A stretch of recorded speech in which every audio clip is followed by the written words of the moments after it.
sisters, last week I began sharing with you a little bit about the life of Father Roman Braga, who just fell asleep in the Lord about 2 weeks ago. And I started reading to you from this fine book of his, Exploring the Inner Universe, Joy in the Mystery of Life. And we read about his childhood, in particular the influence of his mother upon him. And while that might have been maybe more suited for today, being Mother's Day, the story does continue, and it actually still has something to do with his mother. Because you will see, I think, as you go, that the influence of his mother upon him, a woman who had 8 children, though her lifelong, not ambition, but her dream was to become a nun, and who eventually was able to become a nun once her youngest, who was Father Roman, was going off to college and became herself a schema nun, or a nun with the full vows.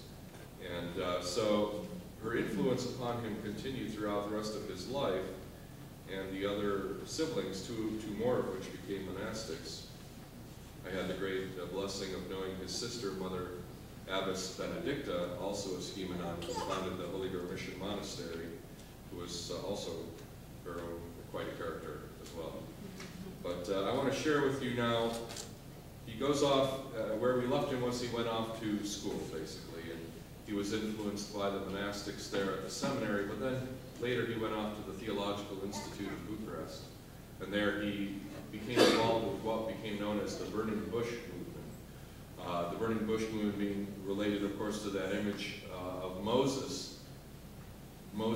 talking with God in the epiphany of the bush that burned but not being consumed, and the patristic view of that image being an image of the incarnation, that God himself took on human flesh without the divinity overwhelming the flesh, so to speak. So like the bush that was on fire but not burned, so he becomes a human being without our humanity being lost because of it. It's a mystery of theology. And these theologians and intellectuals were rediscovering the Orthodox and patristic study of Scripture and also prayer in particular, especially the Jesus prayer.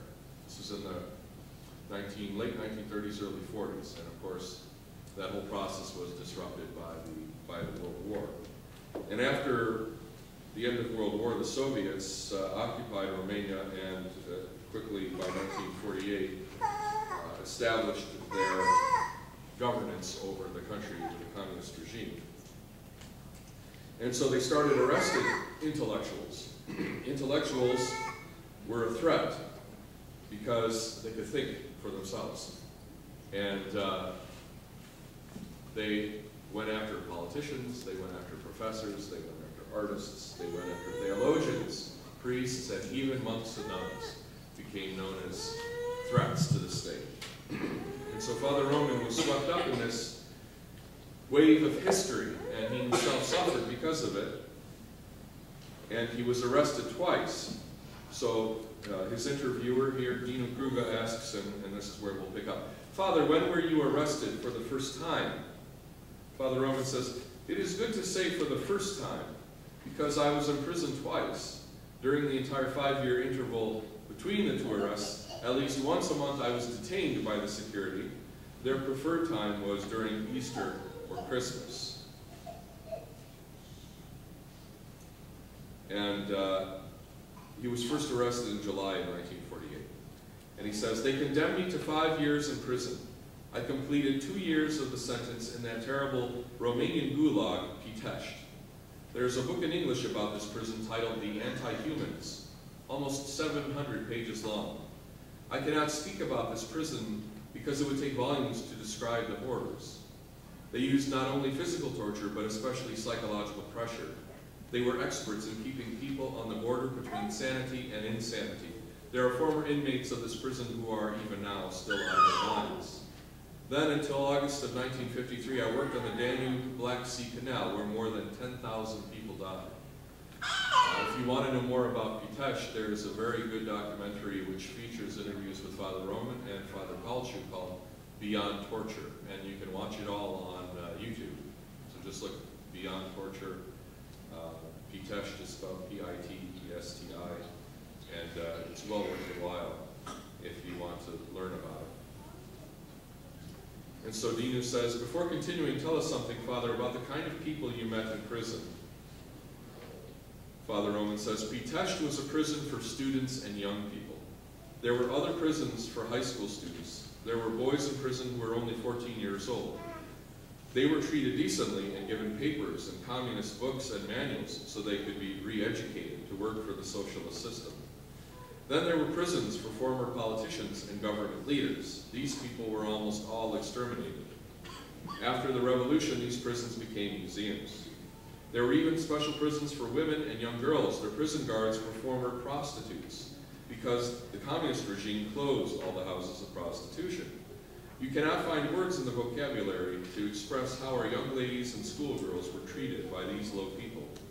With the young men and students, they used special methods, which were also used in Russia, to change their personalities. I mentioned last week they called it demaskering, unmasking, stripping a person of their personhood, because they represented both physical and intellectual power.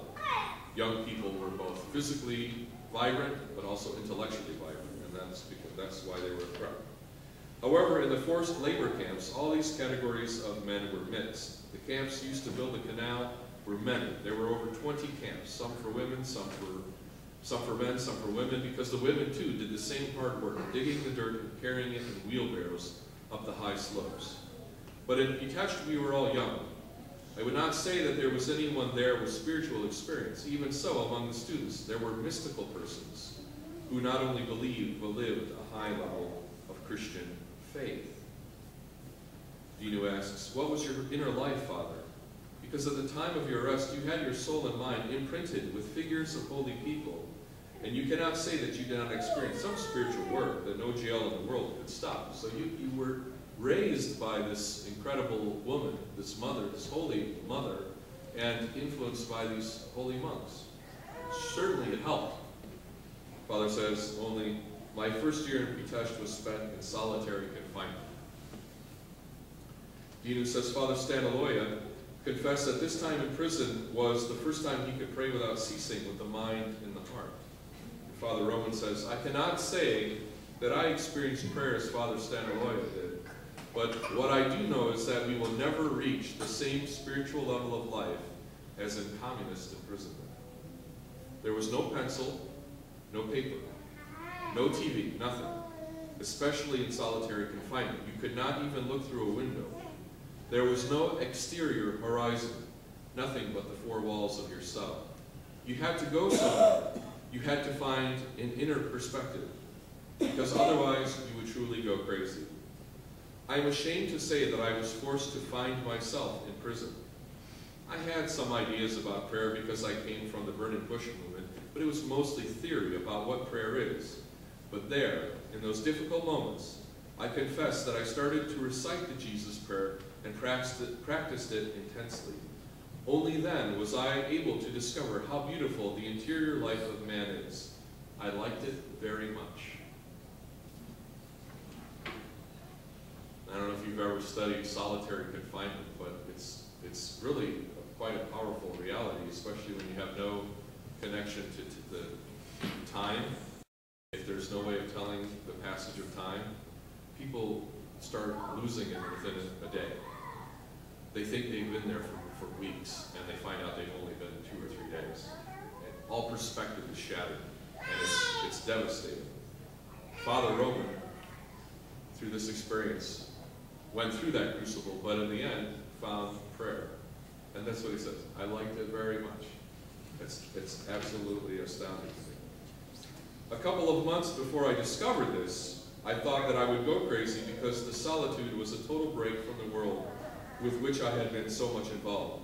As you know, that our culture is oriented outside ourselves. It is a cosmological knowledge directed toward existence outside ourselves. One could say cosmopolitan. Now I needed a method to find myself, to liberate myself from the slavery of the books, because there were no books there. It is not an exaggeration to say that in freedom we become slaves of the books. We do not have time even to know who we are because we are made out of quotations. Father's revealing the fact that he comes from another time, a more erudite time, where people read a lot of books. Now, we could say this is just as true for reading the internet, watching television, etc. No matter what the case is, we are slaves to media. And like he says, we don't have time to know who we are because we are made out of quotations. Have you ever felt that way? How much of your life, I mean, I find myself like always quoting movies all the time. It's really irritating. But it's just it pings the memories all the time. The exterior awareness, but not the interior. Because we did not have any hope of ever leaving prison, we were not sure of ourselves. And sure, you begin living intensely in God and find yourself in God. You know the communists are capable of anything. Sometimes they came at night. It took some of us. Even to this day, we do not know what happened to these people. Only recently have the common graves been discovered, because man as a person for them did not mean anything. They used to take every fourth man and he would disappear. Communism is an idea, and for this abstract idea, they killed the real thing, people. This is very interesting because they say that communism brings happiness to people, but they killed people for this idea. They are not realistic, but idealistic. To me, we Christians are more realistic than they. When I was in Romania, I think the second time, Father Tanase, Nikolai Tanase, gave me an incredible gift for the parish here. Relics from the common graves of Ayud prison. And they're on the altar, they're right under the tabernacle. So sometimes I bring them out for you to venerate, but this is what we're talking about, these martyrs. Father Roman says, I have had faith in God since I was a child.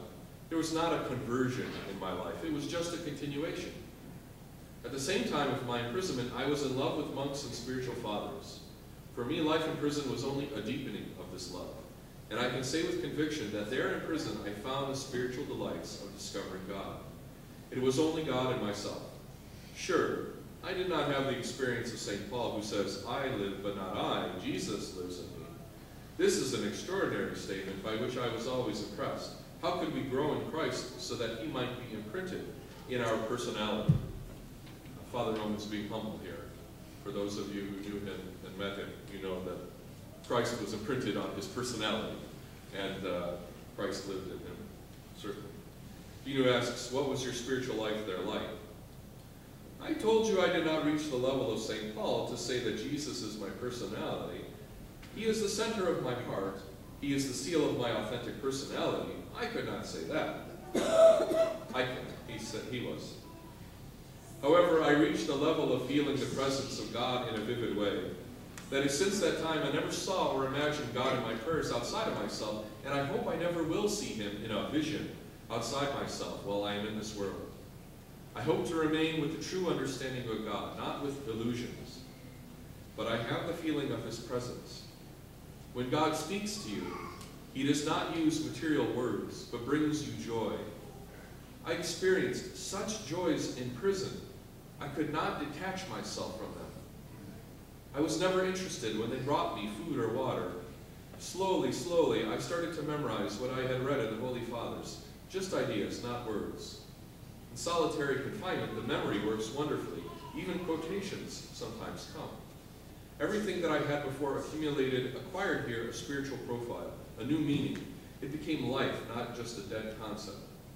Only now did I understand why God had pushed me as a student to read so much. Because what we accumulate must become life.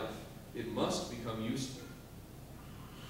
I took the ideas out of my memory to transform them into spiritual food, especially since I did not know if I would ever be liberated. When you are not sure that you will escape alive, then everything refers to yourself and to eternity. That was my great discovery of self. After I came out of prison, I was inclined to come back to a formal understanding, to accumulate knowledge just for the sake of information. This means that once again I was tempted by intellectual understanding. There, everything was vital. Any theological knowledge was life. The fact that I was not sure I would escape alive brought me the advantage of considering that everything that had happened before was for my benefit. And isn't this true? When times are difficult for us, when we're under a trial, it is immediate, and God is immediate. It's the more dangerous time in life is when things are easy, and when we're not under pressure. And that's true of individuals and of the church as a whole. When I was at the Danube Black Sea Canal, I met a great monk. He contributed very much to my conversion to the monastic life. God worked through him, so to say. In that labor camp, I had a dream. I do not know how to interpret this dream, which anyway I consider a revelation in my life. One day they beat me very cruelly because I did not complete my required work. I had just come from Pitești and I was almost disabled physically. My assignment was to dig 3 cubic meters of dirt and to carry it in a wheelbarrow up a 9-meter slope. I assume that's in one day. 3 cubic meters, you know how much that is? Sounds a lot. 2 men tried to help me, a lawyer and a professor of philosophy whose wife I saw again 2 years ago in Romania, he said. They said, let's work together because you are too weak and we will help you. Neither they nor I completed our assignment and we were all beaten for this. That night I was very depressed. We slept on long boards, packed together like sardines. If one man turned around, the whole row had to turn. I did not eat anything. I was not hungry, although I was weak. And I had a strange dream. I do not know how to interpret it. My mother was calling me at the entrance of St. Nicholas Church at Kondrica Monastery. It was Pascha night. The bells were ringing. She said, how good that you are here, because God has told me that you have to save the princess, Laodicea. I was trying to think what princess this was, because in the same dream I was looking through a book about the church of Laodicea. The church of Laodicea is the last of the churches mentioned in the book of Revelation. The one whom Christ warns, if you are lukewarm, I will spit you out. You have to be either hot or cold. And then he says, but those who endure will be blessed, will receive everything. Appropriate. Where is the princess? She is in the church, my mother said. The Soviets are coming to kill her. And what shall I do with her? Go and hide yourselves in the woods. You know the places. The princess was a little girl. I took her by the hand and started running. The communists invaded the monastery through all 3 gates and were chasing us. Many times I fell down. I felt tired, and this child raised me high in the air and said, you are not saving me. I am saving you. And immediately it was quiet and no one was chasing us. And the princess said to me, look around you. Nothing is real. The world is full of symbols. The only real things in this world are God, myself, and you. And I woke up. My friends were not sleeping. They said, we saw you were very agitated. We are sure you had a dream. And I told them the dream. The lawyer, who is not a religious man, said, I think you will become a priest, because at that time I was not yet ordained. Your mother wanted you to defend the church against her enemies, and who are greater enemies of the church than the communists? They were right, because my mother had always wanted me to be at least a priest, if not a monk. And now I think that this is the reason why God put me into prison. And he talks about some other things about monks he met in prison. But coming back to the dream, he says this. When I was released from prison, I saw one of my friends, a doctor, a professor of medicine. He had under his arms many books. He said, what can I offer you? And I said, nothing. I want to become a monk. So he took a volume and offered it to me. It was Les Fleurs du Mal by Baudelaire. I opened it to a sonnet, and I read it right then and there. The only reality in this world is God and you, and everything that you see around you is just a symbol. So God works through Baudelaire, which is great. I became pale and closed the book, and still I have not read any more of it. He asked me if I was all right, and I told him I was. I do not believe in miracles or dreams. For me, they are not revelations. I would even say that I'm exaggerating and not accepting them. I rather agree with what St. John Cassian wrote to the monks. Do not accept visions. They can be deceiving. But this dream was a reality in my life, and strengthened me in the conviction that my mother wanted me to become a mom. Happy Mother's Day. Christ is risen.